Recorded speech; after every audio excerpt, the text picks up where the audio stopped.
त्याबद्दल तुमचं काय मत आहे आणि पुढची काय भूमिका राहणार आहे? अत्यंत गंभीर आणि अस्वस्थ करणारी घटना आहे. आरोपीबद्दल मनामध्ये चीड तर आलेलीच आहे, परंतु प्रत्यक्षामध्ये सगळी माहिती मी जी घेतली कागदपत्रांच्या पेक्षाही तिच्या कुटुंबियांचं आणि माझं सकाळी अगदी तपशीलवार बोलणं झालं, जवळजवळ 15-20 मिनटं. आणि त्याच्यामध्ये एक दिसतंय स्पष्ट की पूर्णपणाने त्या मुलीला दहशत आणून, तिच्या मनावरती दबाव आणून तिच्यावरती भयंकर असे शारीरिक अत्याचार केलेले आहेत. आणि तो केवळ स्वतः अत्याचार करून थांबत नव्हता, तर ते व्हिडिओ किंवा ते देखील तो कुठेतरी पाठवत असावा असं वाटतंय. ज्या प्रकारची शस्त्र मिळालेली आहेत त्याच्यामध्ये त्याला 2 दिवसाची कस्टडी दिलेली आहे. परंतु मला आश्चर्य या गोष्टीचं वाटतं सन्माननीय न्यायालयाचं की वेगवेगळ्या प्रकारांनी सायबर क्राईमचे धागेदोरे जोडण्यासाठीच किती वेगाने काम केलं तरी कमीत कमी 7 ते 8 दिवस लागणार, कारण शेकडो ठिकाणी इन्स्टावरती हे व्हिडिओ गेलेले असतील. अशा वेळेला ही माहिती घेण्याच्या दृष्टिकोनातून पोलिसांना अधिक कस्टडी मिळायला हवी होती. माननीय न्यायालयाने विचार करायला हवा होता. आणि ती मुलगी घाबरलेली आहे, मरता मरता मृत्यूला सामोरं जाऊन त्याच्यानंतर ती वाचलेली आहे. अशा वेळेला तिच्यावर तसंच साक्षीदारांवर, कुटुंबियांवर दबाव आणणारे जे लोक आहेत त्यांना पाठबळ मिळेल असं वर्तन कोणी करू नये. आरोपीला वकील मिळणं हा कायद्याने त्याचा अधिकार असला तरीसुद्धा कुठलाही रुग्ण त्याला निष्णात डॉक्टर मिळाला पाहिजे. तसं या ठिकाणी नंबर 1च्या वकिलांनी सगळं कायदे पांडित्य स्वतःचं वापरून त्याचं वकीलपत्र घेणं हे म्हणजे मला तर वाटतं की महाराष्ट्रातल्या वकील वर्गाला नक्कीच शोभा देणारं नाही आहे. मी आवाहन करीन, कायदा आम्हालाही कळतो की अगदी कसाबलासुद्धा आरोपीला वकील द्यावा लागतो, परंतु यामध्ये या मुलीच्या पाठीमागे सगळ्या नागपूरची इतकी उच्च परंपरा आहे कायदे तज्ज्ञांची, मग बोबडे साहेब असतील, गवई साहेब असतील, अशा वेळेला इथे कन्व्हिक्शन कसं मिळेल या दृष्टिकोनातून सरकारी वकिलांच्या बरोबर सर्व वकिलांनी सहकार्य करावं. त्याचबरोबर मी आपल्यामार्फत महाराष्ट्रामधल्या सगळ्या लोकांपर्यंत ती ही माहिती पोचलेलीच आहे की या आरोपींनी ठाण्याहून येऊन इथे दुसरं परत तिसरं घर भाड्याने घेऊन तिला अशा पद्धतीने सापळ्यात अडकवलेलं आहे.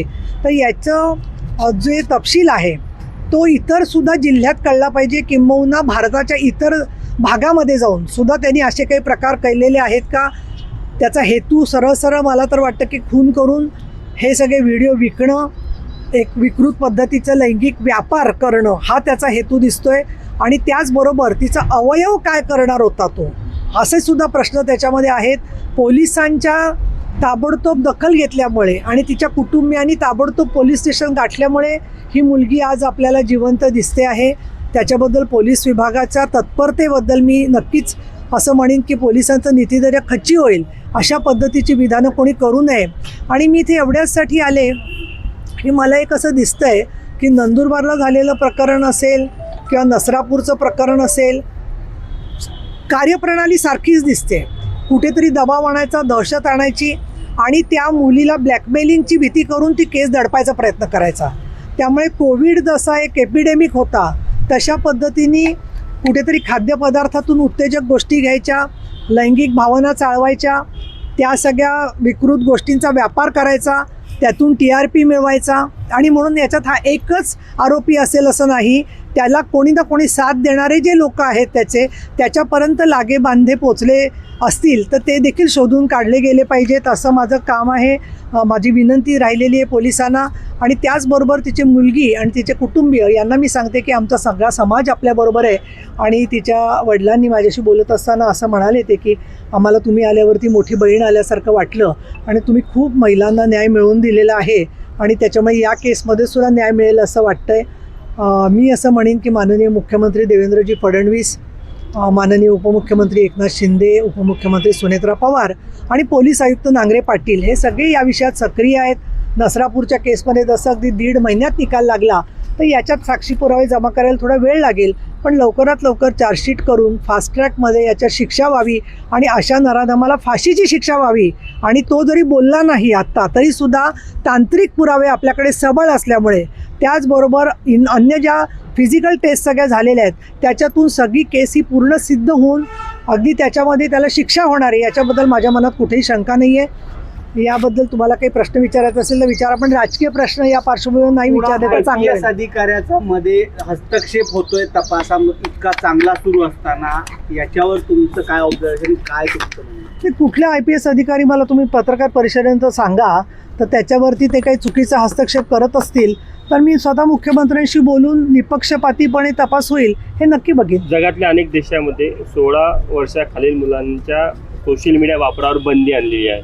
असं वाटते का ज्या प्रकारचे प्रकार महाराष्ट्रात किंवा देशात घडतात आपल्याकडे पण तशा प्रकारचा कायदा आणायला पाहिजे? हे मुळामध्ये कायदा आणणं ही मागणी फार लोकप्रिय होते, पण ऑस्ट्रेलिया आणि न्यूझीलंडमध्ये हे कायदे आणलेले आहेत, परंतु ती बंदी झुगारून छोटी मुलं वेगवेगळ्या नावांनी स्वतः ते वापरतातच आहेत.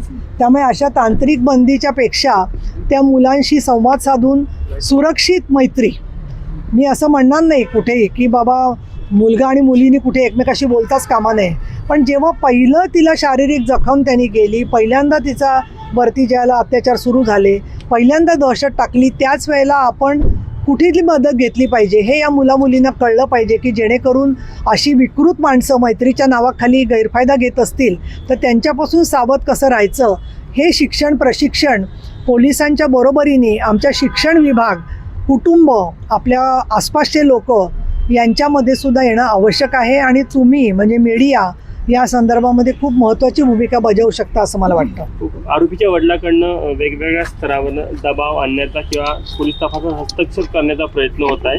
त्यांना देखील सहआरोपी करावा का जर का असं खरंच होत नाही, असेल? जोपर्यंत फडणवीस साहेब, शिंदे साहेब आणि सुनेत्राताई आहेत आणि नांगरे पाटील इथे आहेत तोपर्यंत कोणीही दबाव आणू शकणार नाही एवढी मला खात्री आहे. दुर्दैवाने काही ठिकाणी न्यायालयाच्या मध्ये सुद्धा काही जर का त्याच्यामध्ये संवेदनाहीन पद्धतीने एखाद्या ठिकाणी कोणी वकिलांनी किंवा अन्य कोणी वक्तव्य केली असतील तर त्याचीसुद्धा माहिती वरिष्ठ स्तरावर विधी आणि न्याय विभाग घेईल.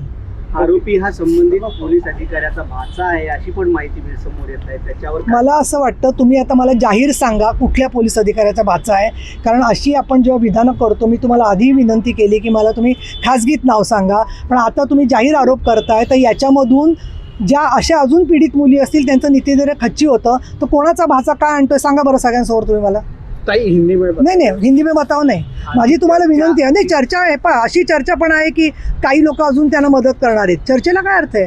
तुम्ही प्रश्न विचारत असताना माझी तुम्हाला विनंती आहे की अशा पद्धतीने तुमच्याकडे जो पुरावा असेल तो द्या. मी तुम्हाला आधी सांगितलं तो तुम्ही दिला नाही, त्याच्यावर तुम्ही थांबला नाहीत, परत तुम्ही दुसरं सांगताय. असं करून उलट मला असं वाटतं की सरकारबद्दलची, पोलिसांबद्दलची संशय तयार करून अजून गुंडांना संरक्षण मिळतं याची तुम्ही जाणीव ठेवा. नाहीतर माझी तुम्हाला विनंती राहील की एक पत्रकार म्हणून तुम्ही गोपनीय पत्र उच्च न्यायालयाला द्या. तुमच्याकडे मार्ग आहेत ना सगळे, तुम्ही आम्हाला सुद्धा गोपनीय पत्र द्या. आम्ही काही जाहीर करणार नाही, ते तुम्हालाही संरक्षण आम्ही देऊ.